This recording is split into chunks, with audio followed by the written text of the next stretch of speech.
सरकारी कार्यालयको कुरा आउने बित्तिकै उम्, आम मानिसको दिमागमा धुलो लागेका फाइल अनि घन्टौं लामो लाइन याद आउँछ नि। अनि त्यो आज हाकिम साहब हुनुहुन्न, भोलि आउनुहोस् भन्ने सधैँको झन्झट एकदम सुन्दा पनि दिक्क लाग्ने। हो नि। तर कल्पना गरौँ त यो पुरै शास्ति एउटा स्मार्टफोनको स्क्रिनभित्रै खुम्चियो भने के होला। आजको यस गहन अध्ययनमा हामी आन्तरिक राजस्व विभागको 2083 सालको नयाँ सेवा प्रवाह सुधार योजनाको चिरफार गर्दैछौँ। र यो योजना भनौँ न एउटा टाइम एन्ड मोसन अर्थात् समय र गतिको अध्ययनमा आधारित छ। भौतिक लाइनलाई डिजिटल बनाउने कुरा त बुझियो, तर कर प्रशासनमा यो टाइम एन्ड मोसनको खास अर्थ चाहिँ के हो नि? यो भनेको प्रशासनभित्र एउटा फाइल एउटा टेबलबाट अर्को टेबलमा पुग्न कति समय लाग्छ भनेर सेकेन्डको हिसाब राख्ने विधि हो। भनेपछि कहाँनेर काम अड्कियो भनेर ठ्याक्कै हेर्न मिल्ने हो त नि। विभागले करदाताको समय कहाँ र किन खेर गइरहेको छ भनेर ठ्याक्कै पत्ता लगाएर यो कार्ययोजना बनाएको छ। यसको मुख्य लक्ष्य भनेकै प्रक्रियालाई पूर्ण डिजिटल बनाउनु हो। सही कुरा। यसले गर्दा कहाँ काम अड्कियो भन्ने कुरा सिस्टममै ट्र्याक गर्न सकिन्छ र ढिलासुस्ती अन्त्य हुन्छ। अब भौतिक लाइनकै कुरा गर्दा व्यक्तिगत प्यान लिन पहिले कागजात बोकेर जाँदा कम्तीमा 1 घण्टा त कुर्नै पर्थ्यो। तर नयाँ योजनामा यो समय घटाएर शून्यमा झार्ने कुरा छ। रातारात सिस्टम त्यति छिटो कसरी हुन सक्छ र? यसको पछाडि डेटा इन्टिग्रेसन अर्थात् तथ्याङ्क एकीकरणको ठूलो हात छ। पहिले कर अधिकृतले भौतिक रूपमै नागरिकता हेरेर रुजु गर्नुपर्थ्यो। मान्छे नै बसेर हेर्नुपर्ने हो नि।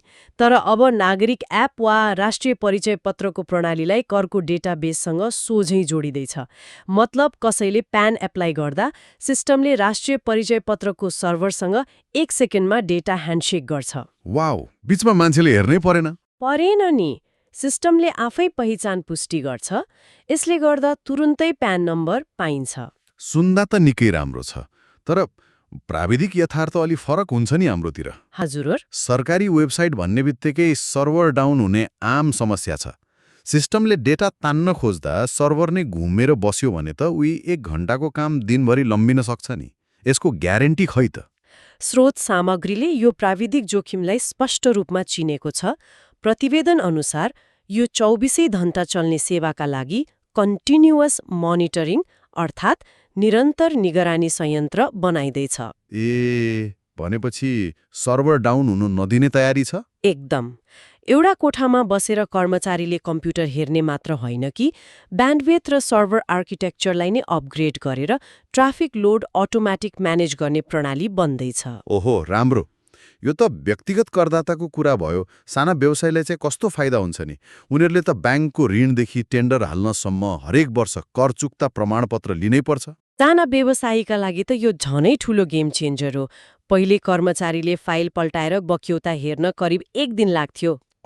त्यो झन्झट त छँदैछ। तर अब सिस्टमले नै अटोमेटिक रूपमा बक्यौता हिसाब गर्छ। यदि बक्यौता 0 छ भने आफै अनलाइनबाट तुरन्तै प्रिन्ट गर्न मिल्छ। साँच्चै यो त हुलाक मार्फत चिठी पठाउने युगबाट एकैचोटि इन्स्ट्यान्ट म्यासेजिङमा गए जस्तै भयो नि। हो नि। त्यति मात्र होइन, 50% भन्दा बढी स्वामित्व हस्तान्तरण गर्दा रुजु गर्ने प्रक्रिया पनि सिस्टमबाटै अटोमेट हुँदैछ। भनेपछि फाइल बोक्ने सट्टा अब डेटा प्याकेट कुद्ने भए। तर यो अटोमेटिक सेवा पाउन व्यवसायीले अहिलेदेखि के तयारी गर्ने त? केही शर्त त पक्कै होला। यसका लागि क्लिन डेटा चाहिन्छ। व्यवसायीले आफ्नो बायोमेट्रिक र केवाइसी विवरण समयमा अपडेट गर्नुपर्छ। केवाइसी अपडेट नभए हुँदैन? हुँदैन, किनभने अब फेसलेस अर्थात् अनुहारै नहेरी कर परीक्षण गर्ने प्रणाली लागू हुँदैछ। कर अधिकृतले नभेटेरै स्क्रिनको अद्यावधिक डेटा हेरेर अडिट गर्छन्। यदि डिजिटल पहिचान अपडेट छैन भने सिस्टमले चिन्दैन अनि फेरि त्यही पुरानै भौतिक लाइनमा जानु पर्यो। ठ्याक्कै।